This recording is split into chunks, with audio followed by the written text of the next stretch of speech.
Hello, everybody. Welcome into Sports by GSMC Podcast Network. Today is Monday, October 21st. I hope everybody had a great weekend. I hope everybody tuned into an awesome sports weekend. We had a championship winner crowned. We had a championship series set up, a wild weekend with awesome games in the NFL, and another chaos-filled day on Saturday with college football. We will talk about all of that and more in just a second. But before we get into any of that, remember, if you would like to be an even bigger part of the show than you already are, all you need to do is go to gsmcpodcast.net. Or if you are on YouTube, you can use that super chat feature. If you do either of those two things, a message should pop up on the bottom of the screen for you, me, and everybody else around the world to see. If you do have a burning question about sports, anything at all that you would like to ask, go ahead and throw that in the comments. Throw it in the chat. I will get to it as soon as I possibly can. I appreciate everybody so much for sticking around, talking some sports with me here on a beautiful Monday, October 21st. But like I was saying, we are going to get into, of course, as always on Mondays, our winners and losers. We are going to start off in the NFL with our Week 7 winners and losers, and we're going to start off on the losers side this week. Our number 5 loser. 5 winners, 5 losers. Our number 5 loser are just quarterback injuries. There were a lot of quarterbacks hurt, whether it be Deshaun Watson out for the season. That one has some interesting implications. We saw the Browns and their fans react, positively to it. Then their players came out, Myles Garrett, everyone else defending him. I understand he's your teammate. He'd been called to be benched. He wasn't going to get benched. We'll see if this helps the Browns in the long run. You have guys like Jaden Daniels getting hurt. That is a week-to-week situation, but he is on a Rookie of the Year campaign, potential even MVP campaign, the way he's been playing. You don't want to lose him if you're Washington. You survived a game against the Panthers, destroyed the Panthers, but that's the Panthers. You can't expect that to happen week in and week out with Marcus Mariota. You also lose Aiden O'Connell. He's out for 4 to 6 weeks with a broken thumb. And of course, Tyler Huntley, although he was most likely going to lose his job anyway. Not a good week to be a quarterback. Lots of quarterbacks injured this week. Lots of starting quarterbacks injured. Our number 5 winner was just the slate. On paper, it was awesome, and it delivered. We had a battle between the Lions and the Vikings, a battle between the Texans and the Packers. Both of those came down to game-winning field goals. You saw the Chiefs and the 49ers, a Super Bowl rematch. This slate was just awesome. We all win for that one. That's our number 5 winner. Our number 4 loser of the week our number 4 loser of the week, and this is going to be a little bit of a stretch here. Ride with me on this one. It's the first-time head coaches. We have guys, all of these first-time head coaches really struggled, with the exception of Seahawks coach Mike Macdonald, who got a win over there in Atlanta over fellow first-time head coach Raheem Morris, right? Outside of Macdonald, every single one of them took a loss and didn't look the greatest. Obviously, we don't expect a lot out of Dave Canales and the Panthers, but he has his own quarterback situation to deal with Andy Dalton continuing to not play great football. Do we get the point where we throw Bryce Young back in there? I've heard some talks about that. I don't know if they're really going to do that, if that's actually a serious thing, but that's something to think about over there. Raheem Morris, after getting a lot of momentum, takes a brutal loss to the Seahawks at home. The defense has a lot of issues, and for a defensive coach, that's not the way that you want to look. Obviously, Gerard Mayo travels to London with Drake May and the Patriots, gets absolutely boat raced by the Jaguars. Not a good look for them either. He and Canales have a little bit of leeway. We kind of expect them to not look good. But guys like Raheem Morris taking a big loss, Callahan down in Tennessee, even after they make the change at quarterback due to injury, it's a whole nother situation over there with their quarterback situation. It's not a good look. And if you want to throw Antonio Pierce and Jeff Ulbrich in there, interim head coach last year with the Raiders, Antonio Pierce, now a first-year head coach, he's on the hot seat right now as a first-year head coach. He was a locker room hire, and that locker room started to fall apart. And of course, the Jets situation, we'll get to them later. But if you want to throw him in there, it just has not been a good week to be an inexperienced head coach. And we'll see if that trend continues. We have two first-year head coaches, although they have coached in the past before with the Chargers, Jim Harbaugh, and of course, just Jim Harbaugh there. But still. Our number 4 winner of the week are the Chiefs. They finally put together what seemed like their most complete game. Their defense has been balling out against a good San Francisco unit, a San Francisco unit that I think this game told us more about than the Chiefs. The Chiefs' offense with Kareem Hunt in there has been awesome. They've been funneling it through him. Patrick Mahomes has not looked good. He threw another couple of interceptions today, but he was able to get the ground game going. Once they get some wide receivers back healthy, Juju is out again, so the receiver room continues to get thinner and thinner and thinner. I expect them to make a trade before the deadline. That's coming up soon. Once they do that, if that run game can continue, Isaiah Pacheco comes back later on in this season. You still have Kareem Hunt, who's playing just great football right now. This is going to continue to be a tough team. And outside of just this week, we talked about it a little bit last week when we were previewing the game, when we were talking about the Chiefs, but there's a real shot this team goes 17-0. There is not there. When I was looking at their schedule, there's one, maybe two teams that are on there that scare me. If I'm on the Chiefs, let me read you their schedule here: Raiders on the road, Bucks at home, Broncos at home, Bills on the road, Panthers on the road, Raiders again at home, Chargers at home, in Cleveland, at home against the Texans, the Steelers on the road, the Broncos on the road to end the season. There are one, maybe two, possibly three games that I'm looking at and I'm saying, you know what? This is one that they are going to lose. This is one that I'm sitting down and I'm saying, oh, they are in real trouble on this. If there is going to be a team to go 17-0, why not the Chiefs? They have not shown the ability to lose, even against these really good teams in the beginning of their schedule. They might be able to do it. They're my number 4 winner this week. My number 4 loser are those San Francisco 49ers. Not only do they lose and lose badly to this team that's beat them in the last 2 times they've made the Super Bowl, but Brock Purdy's not looking too good. The running game had really struggled to get going in these last couple of weeks, and they're just continued to lose weapons. Brandon Ayuk out for the season.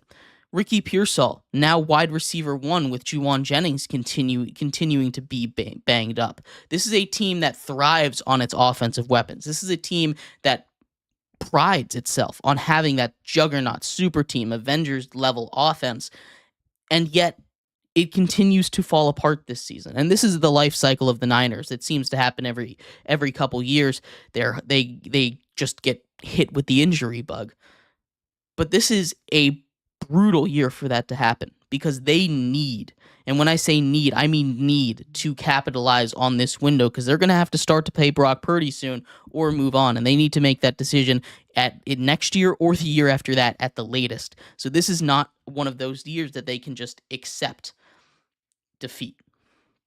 Winner number 3, Jared Goff. Jared Goff, maybe not so quietly, but I think pretty quietly, has been racking up MVP level numbers. Jared Goff over here has put on a show. In the last 4 weeks, he has been nearly perfect with his completion percentage, a completion percentage of over 80%.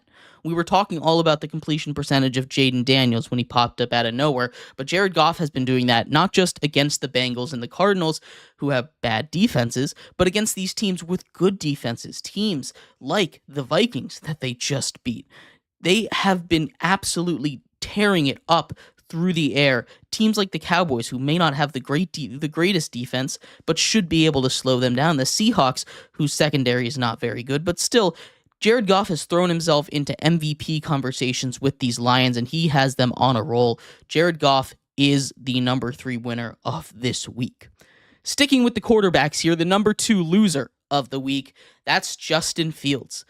I sat here all week long last week and I defended Justin Fields. I said, this is a dumb move. This is only going to make the team marginally better at best.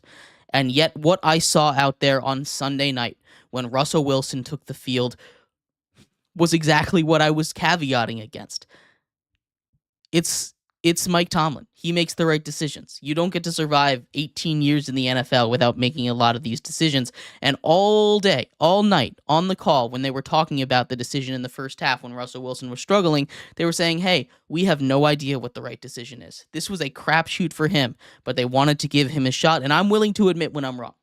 He went out there and he balled out. Now, I don't know if that's just because they played the Jets, and the Jets, for some reason, are just a flaming pile of trash right now. We'll get to them later. But Justin Fields, after what he did, getting them to 4-2, playing the best football of his career, 10 touchdowns to 1 interception, including his production on the ground, he was playing good football for this team. And then they turn their back, maybe not the first chance they get, but pretty early on, after a big win against a not-so-great team, and they say, all right, Russell, you're in. And the only reason that this looks different, the only reason this really hurts Justin Fields is because he's giving the ball to George Pickens. He's giving him those 50-50 balls. He's saying, screw it, George Pickens is down there somewhere, and he's tossing it 50 yards downfield when he's one-on-one. George Pickens is a special receiver that can make that, and I'm still on the side that if Justin Fields trusted George Pickens enough to go and do that, he would be a better fit for this offense than Russell Wilson. But the fact of the matter is that he wasn't trusting him enough. He wasn't doing that. And so they moved on to Russell Wilson, and seemingly that has been the right answer. We're always on overreactions the day after a big game like this, so I'm not going to stick my head all the way on the Russell Wilson train, but still, he played really good football, and it's not looking good for Justin Fields. He's the number 2 loser of the week. The number 2 winner of the week goes to a revenge game. Saquon Barkley travels to New York, a team that drafted him, the team that drafted him in the 2nd overall pick out of Penn State. He comes down to the Meadowlands and absolutely destroys the Giants. 176 yards rushing on 17 carries, an absolute performance. He only played 3 quarters. If this game was close, he was going to go for 250, possibly 300, and he's just that caliber of running back. You see the difference. He always was this good of a runner, but you see he was determined. He wanted to get this win. He was tired of being asked about the Giants. He was done with that organization. That organization is dead to him because of how they treated him, and it's a shame because he could have gone down in history as a Giant legend, and now he plays for the Eagles, and he's going to play for the Eagles for a long time, and he's going to be very successful there. He's very good at football, and I'm glad he gets to show his talents. I just wish it wasn't with the Eagles. He went off. He's our number 2 winner of the week. And our number 1 loser of the week, we're going to group this one together. It's just all of New York football. The city of New York right now is having a sports resurgence.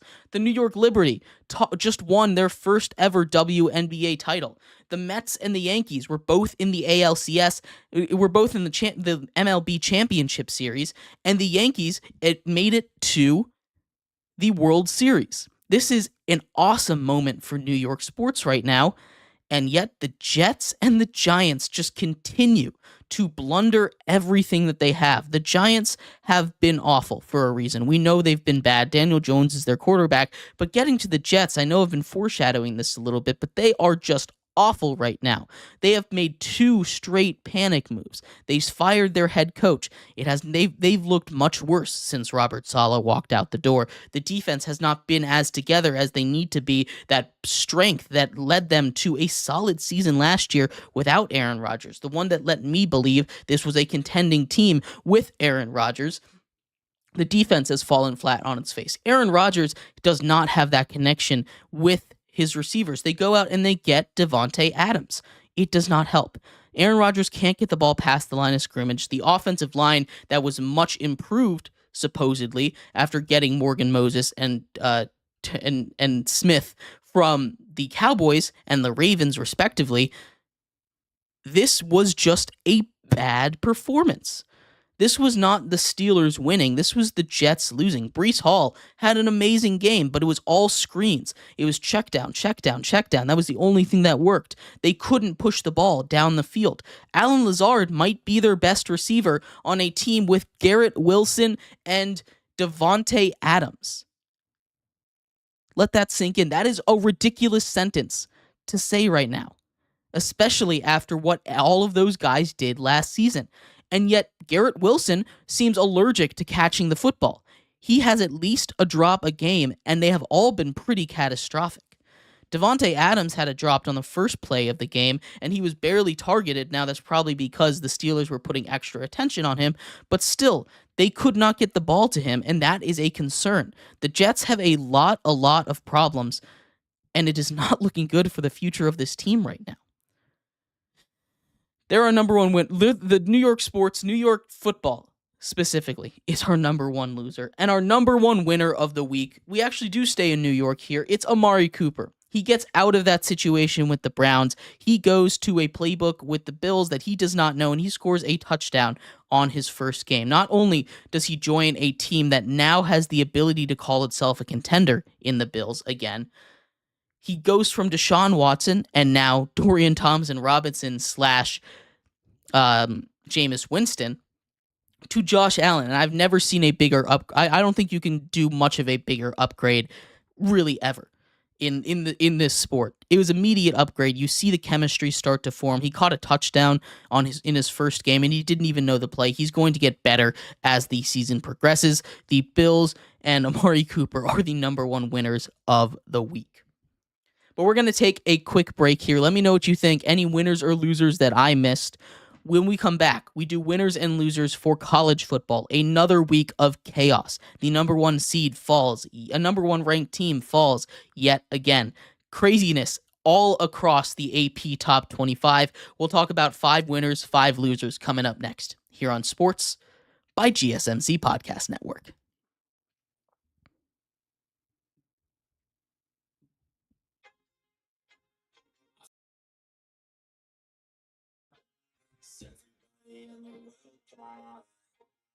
Please, Lord, give me a sign, a sign. I feel like I'm losing my mind.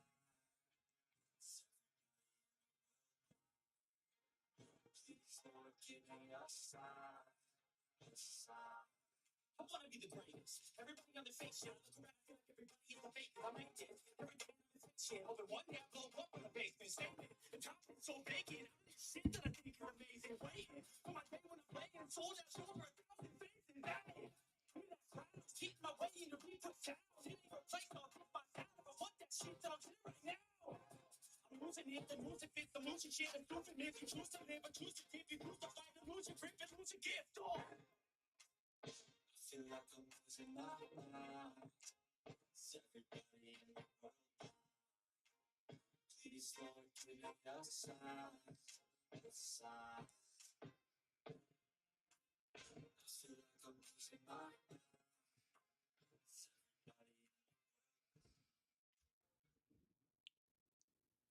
Welcome back to Sports by GSMC Podcast Network. I'm your host, Jeremy Lapidus. Today is Monday, October 21st. If you are just tuning in, we just finished going over our Week 7 in the NFL. Winners and losers, 5 winners, 5 losers. In this segment, we do the same thing, but for Week 8 of college football. 5 winners, 5 losers from a chaotic week in the world of college football. A crazy Saturday, but before we get into that, remember, if you would like to be an even bigger part of the show than you already are, all you need to do is go to gsmcpodcast.net.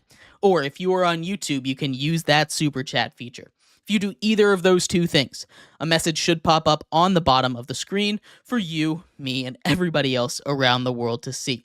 If you do have a burning question about sports, anything at all that you would like to ask, go ahead and throw that in the comments. Throw it in the chat. I will get to it as soon as I possibly can. I appreciate everybody so much for sticking around, talking some sports with me here on a beautiful Monday, October 21st. But like I was saying, we are going to get into our winners and losers from a chaotic Week 8 in college football, starting, of course, with our losers. It's number 5. Our number 5 loser, it's the Tennessee Field Stormers. It's not Tennessee. Tennessee played a fine game. They beat Alabama. It was an ugly game. Neither of those teams seemed like they really wanted to win, but Tennessee wins. It was the Field Stormers after. They went on there. Not only did they storm the field as the number 11 team in the nation, which kind of felt a little weird to me in the first place, but they also did it against a team that, they weren't even, a lot of people predicted them to win. This wasn't a surprise win. But even when they stormed the field, it was half-hearted. They tried to get the goalposts out of the stadium, and security stopped them from getting the goalposts out of the stadium. That is just a failure of a field storming. You're either going to get the goalposts out of there, or you're not going to try. Really, I'm a little disappointed by Tennessee students. They got shown up by Vanderbilt and by themselves just a couple of years ago when they actually, storm the field in full force. They're our number 5 loser of the week. Our number 5 winner of the week, keep it nice and simple, it's Georgia. Georgia goes down to Texas, absolutely destroys them. That defense was playing phenomenal football. Just about every level of that defense was awesome. The offense needs a little bit of work. It needs more consistency. Carson Beck turned the ball over a couple of times when they were driving, but ETN came in there, scored enough touchdowns, got what they needed out of it. They got a big win in Texas. That was huge for their program. Not only does it keep them in the running for the SEC, but it muddles up everything at the top. As we saw in this week's AP poll, it's just chaos. It's just a bunch of muddled nonsense at the top because everyone is beating each other. It's going to be a chaotic race to the finish, and I cannot wait to keep you updated on all of it. Our number 4 loser of the week, and maybe this is a little bit biased for me. Maybe it is. It's James Madison. James Madison is a team that came in, and again, this is probably me being a little biased here, and maybe they should have been number 5 here, but still, they lose a game, and they just looked awful out there. They were a team that still had outside hopes at making the college football playoffs if they were able to sweep the Sun Belt East. Instead, they go down, and now they basically have no shot, not only to win the Sun Belt East, but also to make the playoffs at all. It was just a sad, sorry performance, and they can and they need to do better there. They're the number 4 losers. Our number 4 winners, it's South Carolina. They came in, they surprised me. That was my surprise team of the week. South Carolina coming in to Oklahoma and just dismantling them. They come off of a week where they probably should have beaten Alabama. Instead, they choke it at the end. They don't convert the 2-point conversion. They get the onside kick, and then they can't get anything going. They miss a field goal earlier. They should have beaten Alabama. Then they show up to Oklahoma, a defense that I was very high on, and they just destroy them. Not only offensively, but their defense showed up too. 2 straight scores from their defense on back-to-back Oklahoma drives. Just shut them down in the first half. That was an awesome game. Everyone was together. That is how South Carolina can play. And I just talked about the muddling up of the SEC. They're not completely out of it. Now, they're not in it, but they're also not completely out of it yet. So anything can happen.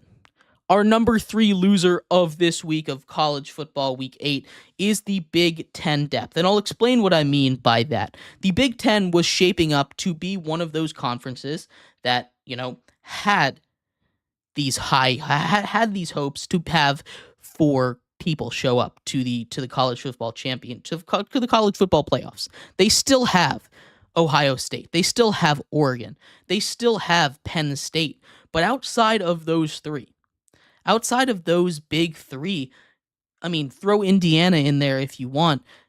Outside of those big 3 in Indiana that's having an awesome season, the depth that was supposed to be there, namely USC, Michigan, Rutgers, Nebraska, these teams that had great starts to the season that made the Big Ten look like one of the best conferences in the sport, have really fallen off. Rutgers especially. Nebraska suffers a brutal loss to Indiana this week. We've seen Michigan just continue to lose these games, and USC as well just continue to lose these games. The power of the Big Ten and the SEC, as we'll get to later, is just dwindling. They're supposed to have this super majority. We have all the great schools over everyone else, and it's just not showing up on the field. And honestly, it's probably good for the sport. At number 3, our number 2 winner. So no, number 3 winner. I apologize, got my numbers mixed up there. It's the group of 5 contenders. We've had the top 5. If you've been paying attention to our rankings Tuesdays, we've had the same top 5 group of 5 for at least the past 4 weeks.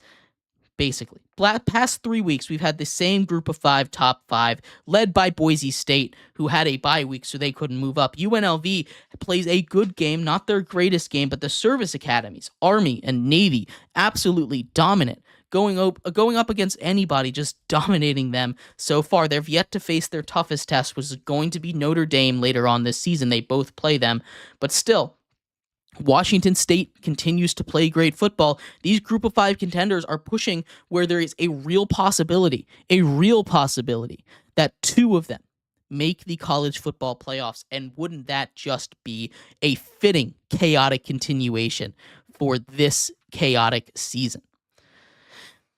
Our number 2 loser, we kind of talked about a little bit, but it's Michigan. Michigan is our number 2 loser. They continue to just look awful. They're in their title defense mode, and yet they cannot beat anybody worth their salt. They're not even worthy to stand on the same field. They get blown out by Texas. Illinois destroys them. This is a team that does not have an offense. Its defense is solid, but it's not great. This team has no heart. It has no soul. It feels like it's just marching along to the beat. It doesn't feel like it has that kind of emotion it needs to go and contend with some of these big guys. And we're seeing it on the field week in and week out. Michigan just is not the same. And we knew that would happen, right?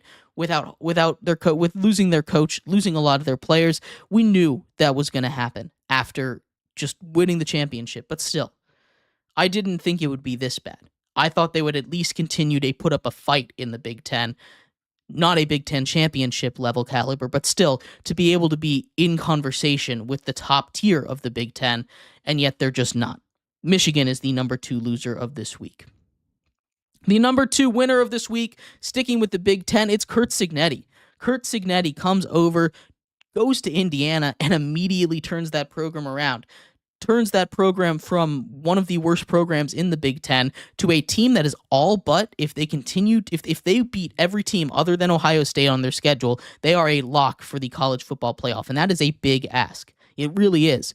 But still, Indiana continuing to surprise people, their best season ever right now. Only one other time they've been 7-0 in a season, but still, a lot of work to do. I'm sure they're not satisfied. Curt Cignetti's my number 2 winner of the week. Go get your money over there, coach. And our number 1 loser. Our number 1 loser of the week is the SEC dominance. I've kind of led up with this with a lot of our other topics that we've covered. You talk about a team, a conference that's supposed to be the best. It's supposed to be the SEC. It just means more, right? The SECs, they have all these top-tier talents, but Alabama has just crumbled without Nick Saban. And I'm not saying Kalen DeBoer has done a bad job. They beat Georgia. It's a big game. But still, losses to Vandy and losses to Tennessee in two losses in 3 weeks. This is their worst record already since 2007 when they lost 2 games in a row. This is not a good look for Bama, that dominance that they're supposed to have. Texas was supposed to be head and shoulders ahead of every single team in the country, and yet Georgia comes in and absolutely stomps them, makes them look like they hadn't played anybody real yet. Georgia, that next team in line, that team that was the number 1 ranked in the country to begin the season, loses to Alabama, almost loses to Kentucky, doesn't look their best against a team like Auburn, and the other teams that were ranked in the top 10. Tennessee has had its struggles losing to a team like Arkansas. Texas A&M starting to climb back up, but still they haven't been that level of team. Vandy has been a big surprise, but Ole Miss and Missouri both are falling off of cliffs. Alabama, Ole Miss, Missouri, they have been a huge disappointment for the SEC, and really that SEC dominance is going away. We look at a top 10 that was filled to the brim with SEC teams just a couple of weeks ago. Now my top 10, and I'll do a little spoiler for tomorrow, it only has 4 SEC teams in there, which only 4 is still pretty good. But when you look at it where it was a couple of weeks ago, we were looking at 6, 7 SEC teams up there, and now they've really fallen.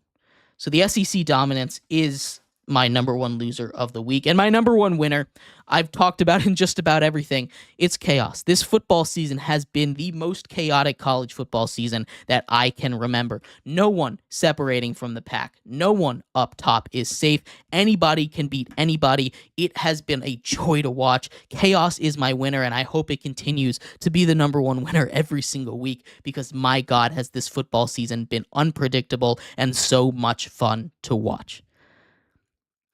We're going to take a quick break here, though. We're going to turn over our reflective minds to our predictive minds. We're going to turn over to the world of baseball. The World Series has been set. The New York Yankees, the number one seed out of the AL, take on the LA Dodgers, a battle of 2 MVPs, or prospective MVPs, in Shohei Ohtani and Aaron Judge. We will talk about this juggernaut of a matchup and everything you need to know about it coming up next here on Sports by GSMC Podcast Network. Looking for your daily fix of sports talk without having to pay for it? GSMC Sports Network is available on YouTube. Just search GSMC Sports Network. Get your fix of daily sports talk shows on YouTube. Absolutely free. NFL, college football, NBA, MLB, MMA, UFC, fantasy football, and so much more. GSMC Sports Network has shows running all day long, with new sports shows starting every 2 hours. Just like on your favorite cable sports channel, except GSMC Sports Network is absolutely free. Just search GSMC Sports Network on YouTube to catch one of your new favorite shows, like the GSMC College Football Podcast, Chip Shot Football Podcast, Hoops and Heels Women's Sports Podcast, GSMC Basketball Podcast, and so many more. Check it out for yourself. GSMC Sports Network, now available on YouTube, absolutely free. Search GSMC Sports Network on YouTube right now.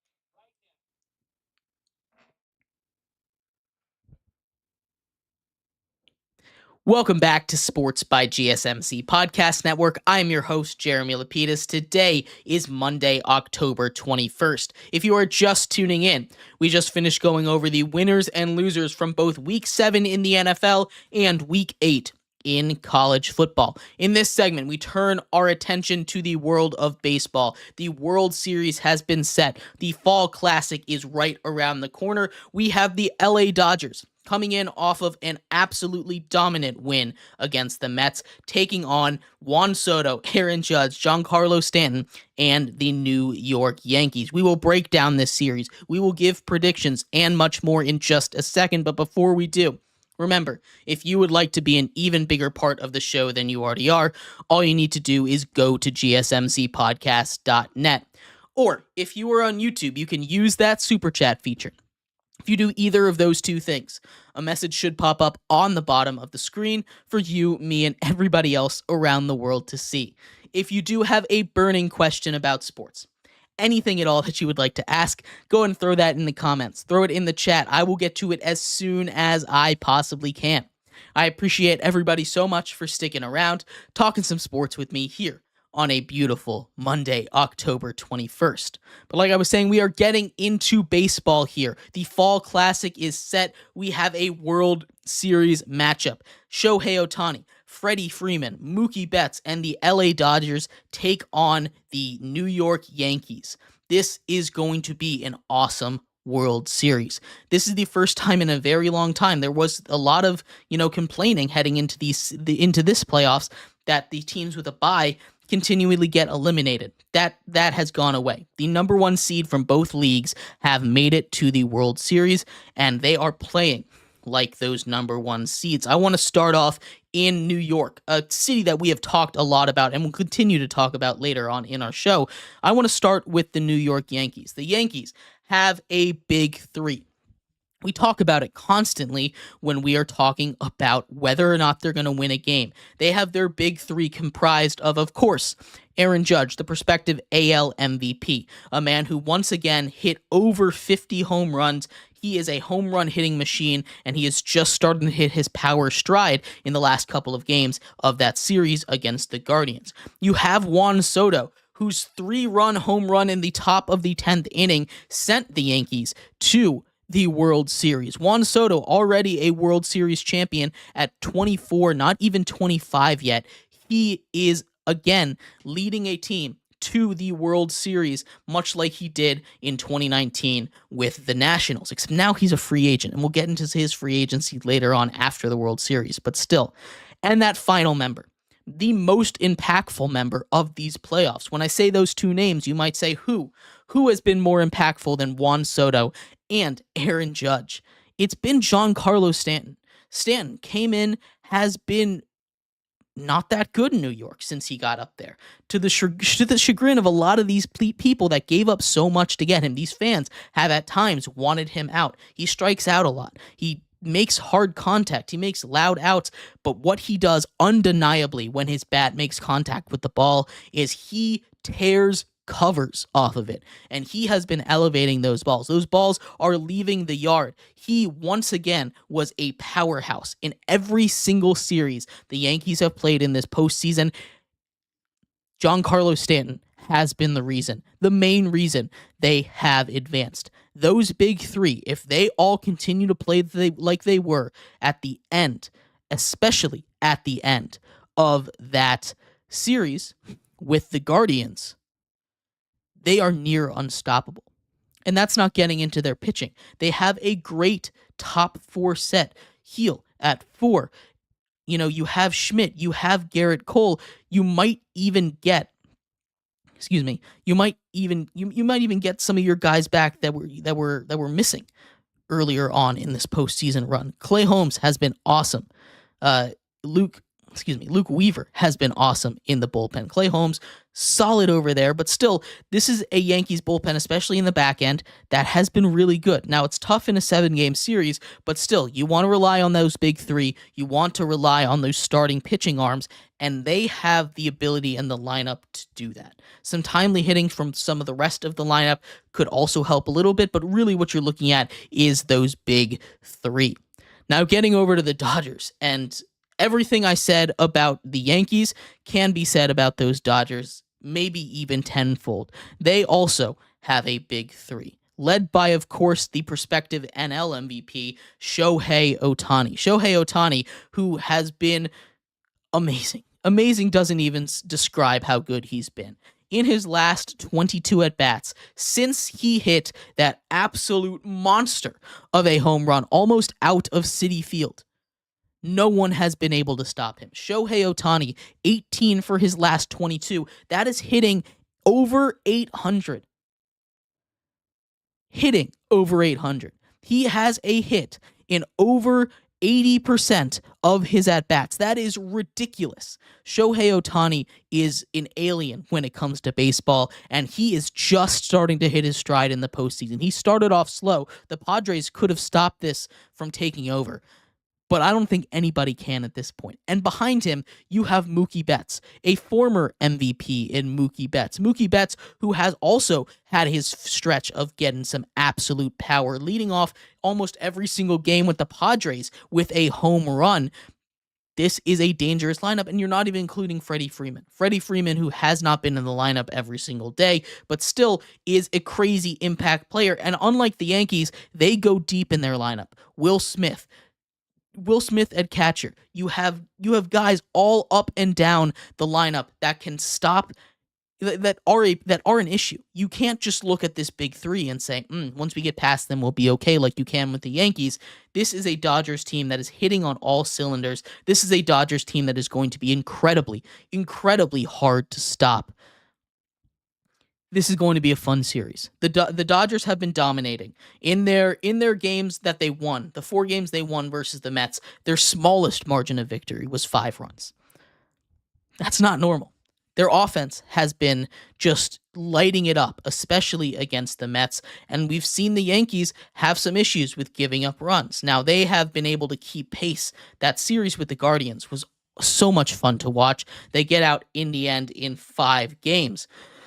But still, this is going to be a fun one. This is going to go down to the wire. It's just going to be, again, which one of these big threes are going to show up. And for my money, I think both of them are. But the way that these teams are playing right now, the consistency that these teams are playing with, I am leaning towards the Dodgers. Shohei Ohtani, when he is on, not even when he's off, is the best player in baseball. You can throw him up there in conversations for the best player of all time. He is going to win his first World Series this year. He absolutely deserved it. I didn't think it was going to happen until next year, and it still could wait, but still. The $700 million man is going to win the World Series. I think the Dodgers take it in 7 games in what, in my opinion, on paper at least, could go down as one of the best World Series ever. And I cannot wait to watch. Let me know what you think, though. I think Dodgers in 7. We'll keep tabs on this series as the games go on, but we're going to take a quick break here. When we come back, we turn our attention over to the WNBA.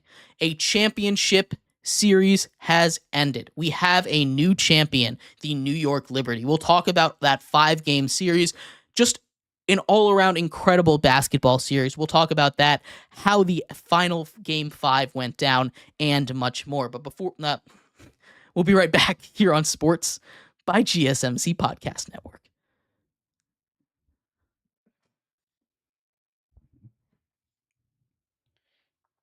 For the best and latest podcasts available anywhere, go to the podcast app on your cell phone and type in GSMC to access free content-rich podcasts on health and wellness, book reviews, sports, entertainment, relationships, social media, movies, technology, finance, and even weird news. Subscribe and download the GSMC Podcast Network's family of shows, available everywhere podcasts are found.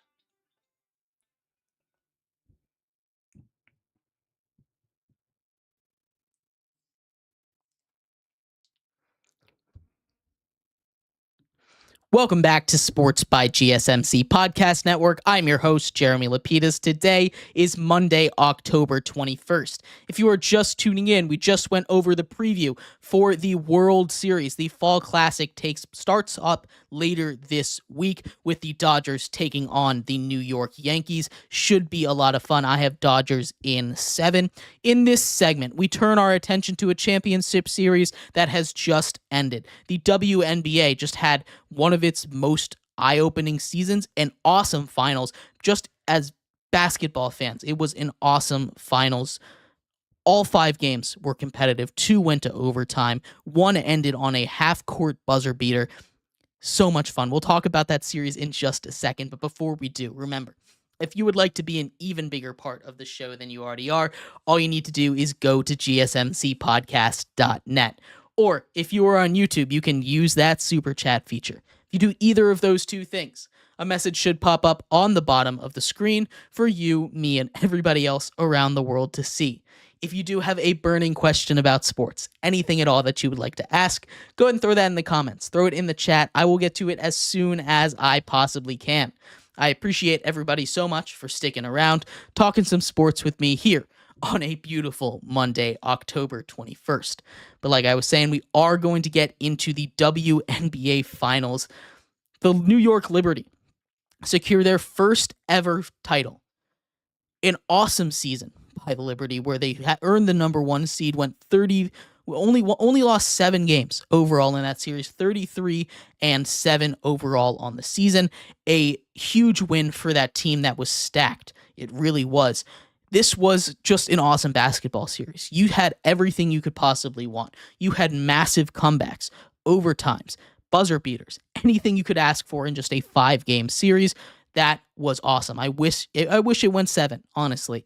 I also wish they didn't schedule it the way they did, going up against football, going up against the MLB playoffs, going up against college football, but it's tough. I understand. I just wish they wouldn't have scheduled 2 of these games, and including the final Game 5, the do-or-die Game 5.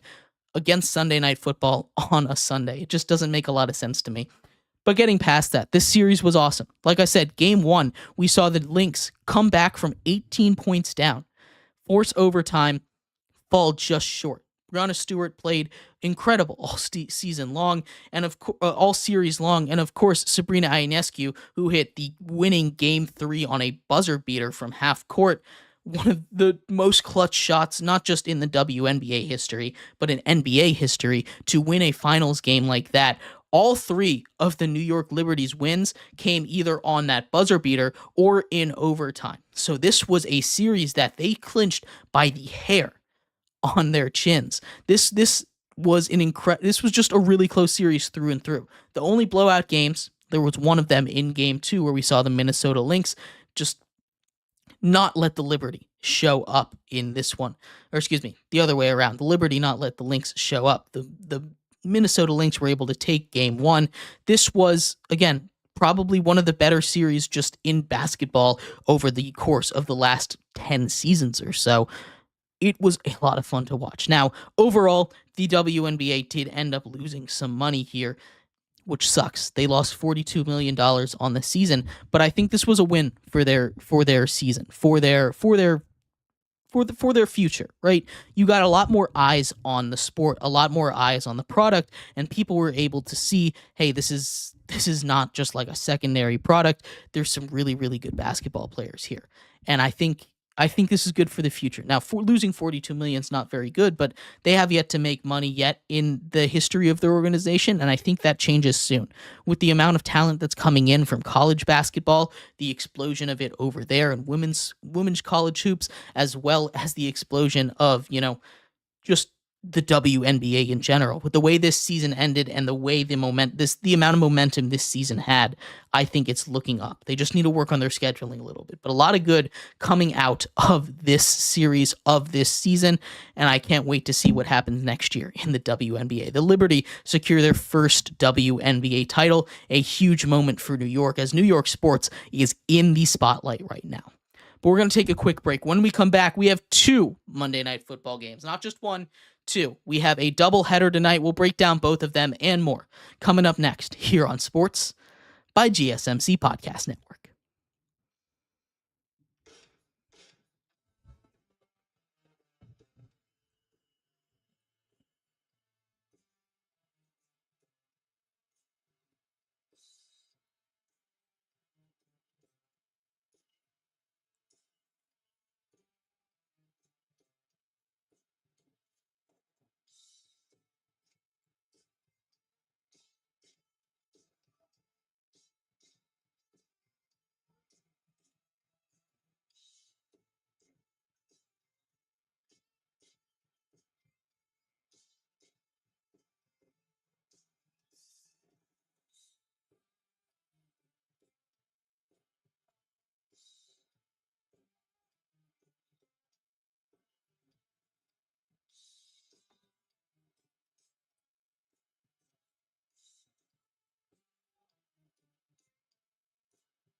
Welcome back to Sports by GSMC Podcast Network. I'm your host, Jeremy Lapidus. Today is Monday, October 21st. If you are just tuning in, we just finished going over the WNBA Finals.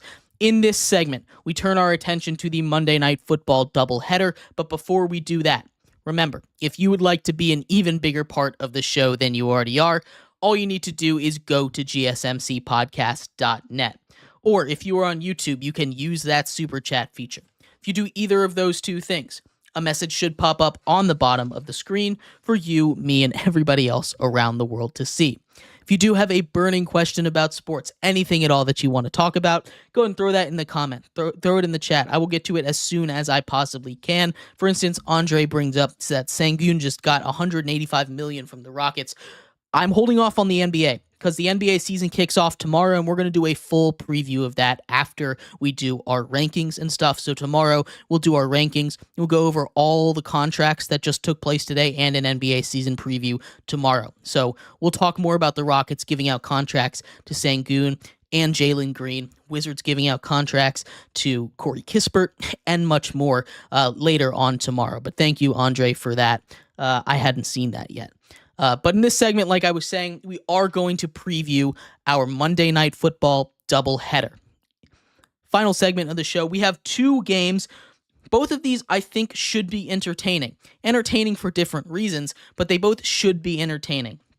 In one game, we have a battle of two teams that are maybe exact opposites in the way that they run a football team. And the other one, you get two solid football teams going up against each other that should end up in a good football game. We'll start off with that one, as Baltimore, the first game of the evening, travels down to Tampa Bay to take on the Buccaneers. The Ravens come in after winning a bunch of games in a row. Derrick Henry continues to dominate. We have a team in the Tampa Bay Buccaneers that are coming in off of a 51-point effort against the Saints. A Saints defense that is not very good, but the Bucs defense coming off of not a great game themselves. This is going to be a high-scoring affair. When we look at it either way you can, it's going to be a high-scoring affair. The Bucs like to pass the ball. The Baltimore secondary, not the best. The Ravens like to run the ball. And really, whenever the Ravens like to run the ball, they'll get it done. It doesn't help that Vita Vea, questionable. I think he's active tonight, but still questionable. Not the greatest look for them. You have the Bucs defense that also just is not very good. Lots of weaknesses defensively that these teams can exploit. I expect this to be a high-scoring game. Lamar Jackson has been continually playing better football as the season goes on. We saw the Ravens really start slow. The question of whether this game will be close is what Bucs team we get. Do we get the Bucs team that was shut down by the Broncos, or do we get the Bucs team that, for at least most of the game, put up a really good performance against the Saints? Now, if they do the exact same thing that they did against the Saints playing against this Ravens team, they're going to get boat raced, because you can't turn the ball over that many times and expect to win by 20 like they did against the Saints. That's just not going to be something that you can expect realistically to get you get you into the win column in most games. The Ravens are favored by 3.5 in this one. It should be a lot of fun in this one. I am very excited for this game tonight. Again, very high scoring, I think this one is, but I think the Ravens are just a more consistent, better team, and when push comes to shove, I'm riding with Derrick Henry and Lamar Jackson as opposed to the inconsistency that is that Bucs team and Baker Mayfield. I'm going with Baltimore to win 34-29. And then we get an interesting one. The Los Angeles Chargers travel to Arizona to take on the Cardinals. This game is one of those that I could look at about 100 different ways and come out with about 100 different answers for how this game is going to go. You come on with the Chargers, a team that if they're able to get a lead, they can protect it. The way that defense has been playing, especially against lesser competition, is really, really good. You get a team that has one of the best run games in the league, and they also have a great backup plan in Justin Herbert. That's probably the best backup plan that you can have if your offense just is not working. J.K. Dobbins having a bounce back season. You do lose Gus Edwards, but he hadn't been able to do much. You still have Vidal, the rookie, to back up J.K. Dobbins if anything is to happen there. The Chargers, if they get a lead, will not relinquish it in this game. They will run the ball down your throats, and Arizona's defense is not very good. They will be able to score on Arizona. That's not something I'm worried about. Where the 100 different possibilities come from the enigma that is the Arizona Cardinals offense. On paper, awesome. About every other week, awesome. But then you get to their off weeks where they cannot get 100 yards total.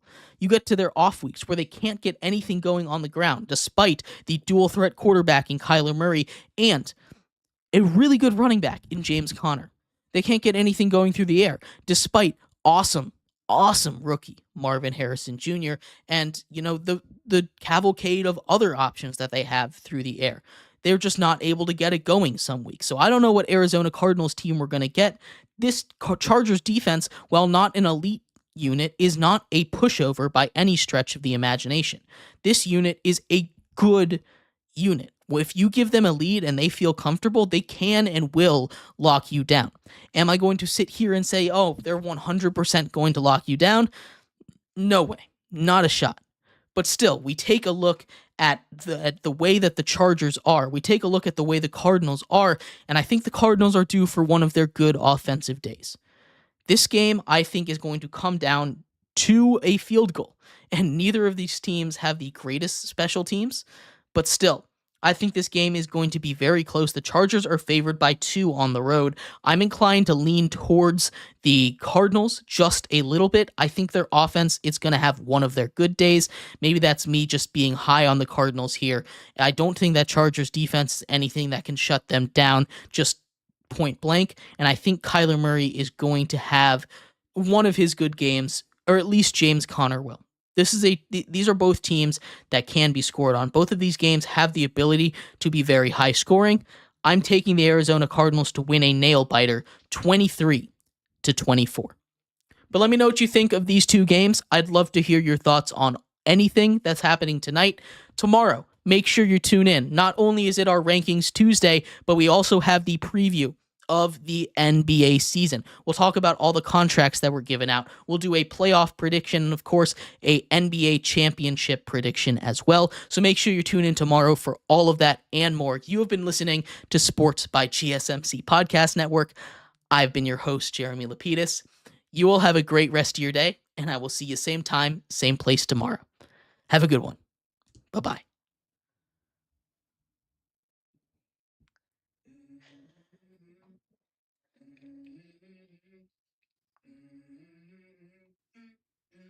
Let's go. I feel like it's gonna be a bad day. I'm tired of this shit, and the coffee ain't hit it yet. Damn.